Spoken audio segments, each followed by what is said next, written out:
பாடல் அன்பானவர்களே, pastor Jacob Kosi பாடுகிறார், ஆராதனை நடத்துகிறார் என்று பார்க்கிறோம்.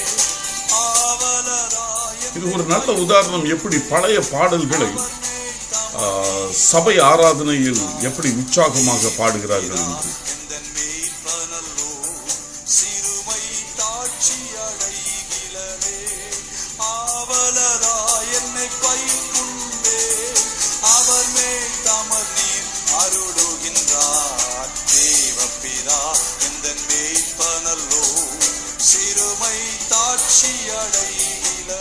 சரி அன்பானவர்களே, ஆண்டவராகிய இயேசு கிறிஸ்துவின் நாமத்தில் உங்களை வாழ்த்துகிறேன்.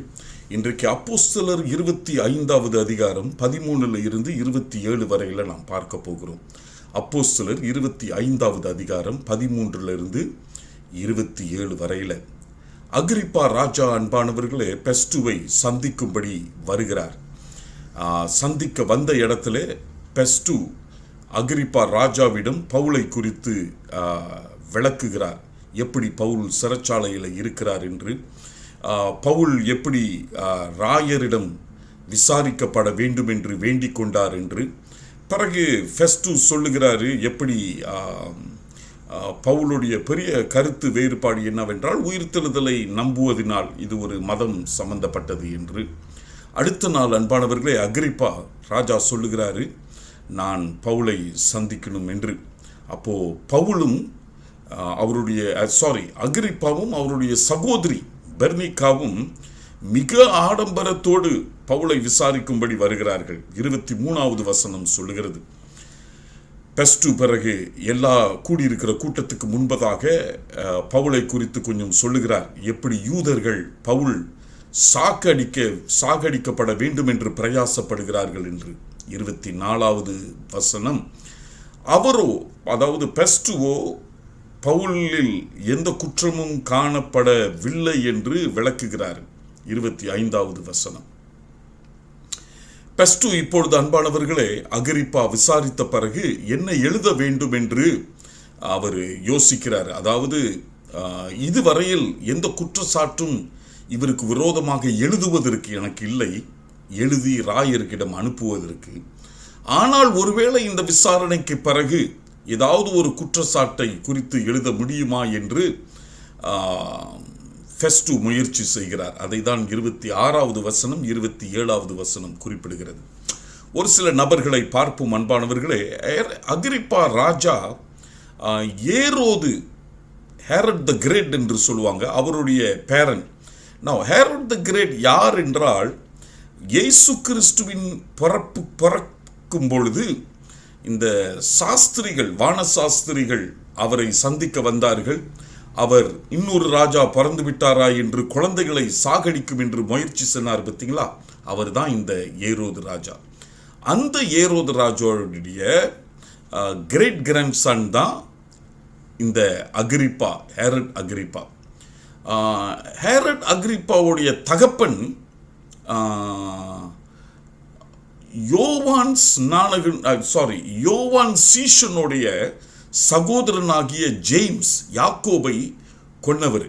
நீங்கள் அப்போஸ்தலர்கள் அதை குறித்து நீங்கள் வாசித்திருப்பீர்கள், படித்திருப்பீர்கள். சரி, இந்த அகிரிப்பா ராஜா அன்பானவர்களை இப்பொழுது பவுலை விசாரிக்க வேண்டும் என்று வருகிறார். ரொம்ப ஆச்சரியமானது என்னவென்றால், பெஸ்டுவுக்கு பவுலுக்கு விரோதமாக குற்றம் சாட்டுவதற்கு எதுவும் கிடையாது. ஆனால் யூதர்களை பிரியப்படுத்த வேண்டும் என்று அவரை சிறைச்சாலையில் வைத்திருக்கிறார் என்று பார்க்கிறோம். இந்த அகிரிப்பா ராஜாவும் அவனுடைய சகோதரி பெர்னிக்காவும் ஆடம்பரமாக, மிகுந்த பெரிய ஆடம்பரத்தோடு இந்த சின்ன விசாரணைக்கு வருகிறார்கள். அந்த காலங்களிலே அன்பானவர்களே பவுல் ஒரு சாதாரண ஒரு சுவிசேஷகர், ஒரு யூதன். இவரை விசாரிப்பதற்கு இவ்வளவு ஒரு பெரிய ஆடம்பரம் ரொம்ப ஆச்சரியமாக இருக்கிறது. சரி, பரவாயில்ல, அதை விட்டு விடுவோம். நாம் என்ன கற்றுக்கொள்ள முடியும்? நாம் என்ன கற்றுக்கொள்ள முடியும் என்றால், பவுலுக்கு அன்பானவர்களே அழைப்பு பெறும் பொழுது ஆண்டவராகிய இயேசு கிறிஸ்து அவரை குறித்து சொல்லும் பொழுது சொல்லியிருக்கிறாரு, இவர் புறஜாதிகளுக்கு முன்பதாகவும் ராஜாக்களுக்கு முன்பதாகவும் சாட்சி சொல்லுவார் என்று. அப்போஸ்தலர் 9வது அதிகாரம் 15வது வசனத்தில் நீங்கள் இதை குறித்து வாசிக்கலாம். இப்பொழுது நாம் பார்க்கிறோம் அன்பானவர்களே, ராஜாக்கு முன்பதாக பவுல் சுவிசேஷத்தை பகிர்ந்து கொள்ளுவது. நாம் இதில் என்ன முக்கியமாக கவனித்துக் கொள்ளுகிறோம் என்றால், மனிதர்கள் யாராக இருந்தாலும் அவர்களுக்கு தெய்வம் தேவை. மனிதர்கள் எவராக இருந்தாலும் நம்முடைய பொறுப்பு தெய்வனை குறித்து பகிர்ந்து கொள்ளுவது. ஆகையினால் அன்பானவர்களே, எல்லா வாய்ப்பையும் பவுல் பயன்படுத்துகிறவராக இருக்கிறார். பெஸ்டுவுக்கு பவுலுக்கு விரோதமாக குற்றம் சொல்லுவதற்கு ஒன்றும் கிடையாது. அகிரிப்பா ராஜா பெரிய ஆடம்பரத்தோடு வந்து அமருகிறார். ஒரு ஊர்வலம் வருகிறது போல வந்து ஒரு மகிமையோடு வந்து உட்காருகிறார். ஆனால் பவுலுக்கு ஒரே ஒரு காரியம்தான் முக்கியமாக தோன்றுகிறது. இந்த சூழ்நிலையில் ஆண்டவராகிய இயேசு கிறிஸ்துவை குறித்து அவன் சாட்சி சொல்ல வேண்டும் என்று. நாமும் அன்பானவர்களே, இப்படிப்பட்ட வாய்ப்புகளை பகிர்ந்து கொள்ள, வாய்ப்புகளை நாம் பிரயோஜனப்படுத்திக் கொள்ள வேண்டும். எல்லா சூழ்நிலையிலும் தெய்வனை குறித்து பகிர்ந்து கொள்ளுவதை ஆண்டவர் வாசல் திறக்கிறாரா என்று அறிந்து தெய்வனை பகிர்ந்து கொள்வது அவசியமாக இருக்கிறது. இயேசு கிறிஸ்துவை பாருங்க, யோவான் 6ஆம் அதிகாரத்தில் வேதம் சொல்லுகிறது, 5000 பேர்களுக்கு மேல உள்ள கூட்டங்களிலே பிரசங்கம் செய்திருக்கிறார் என்று பார்க்கிறோம். இப்படி தெரியும், அந்த இடத்துல தான் அந்த 5 அப்பம் 2 மீனை பிட்டு 5000 பேருக்கு மேலாக சாப்பிட்டார்கள் என்று பார்க்கிறோம். அப்போ ஒரு பெரிய கூட்டத்திடம் தெய்வன் சத்தியத்தை பகிர்ந்து கொண்டிருக்கிறார். அதுக்கு பிறகுதான் இந்த அற்புதம் நடந்தது. அதே ஆண்டவராகிய தெய்வன் அன்பானவர்களை 4ஆம் அதிகாரம், யோவான் 4ஆம் அதிகாரத்தில் சொல்லுகிறது, ஒரு சமாரியா ஸ்திரீயிடம் சத்தியத்தை பகிர்ந்து கொள்ளுகிறார் என்று, நானே ஜீவ தண்ணீர் என்று வெளிப்படுத்துகிறார் என்று நாம் பார்க்கிறோம்.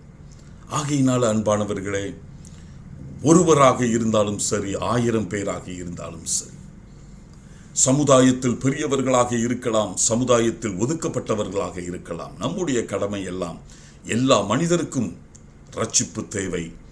நம்மை ஆண்டவராக கருவியாக வைத்திருக்கிறார். நாம் இந்த சுவிசேஷத்தை பகிர்ந்து கொள்வோம். 1 பேதுரு 3:15 பேதுரு எழுதுகிறார், கர்த்தராகிய தெய்வனை உங்கள் இருதயங்களில் பரிசுத்த பண்ணுங்கள்.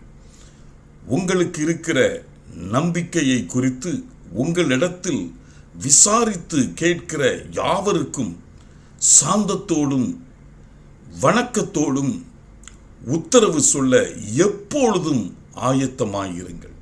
நம்முடைய விசுவாசத்தையும் நம்பிக்கையும் குறித்து கேட்கிறவர்களிடம் எல்லா வேளையிலும் சொல்லுவதற்கு நாம் ஆயத்தம் உள்ளவர்களாக இருக்க வேண்டும். And that's what we saw Paul doing.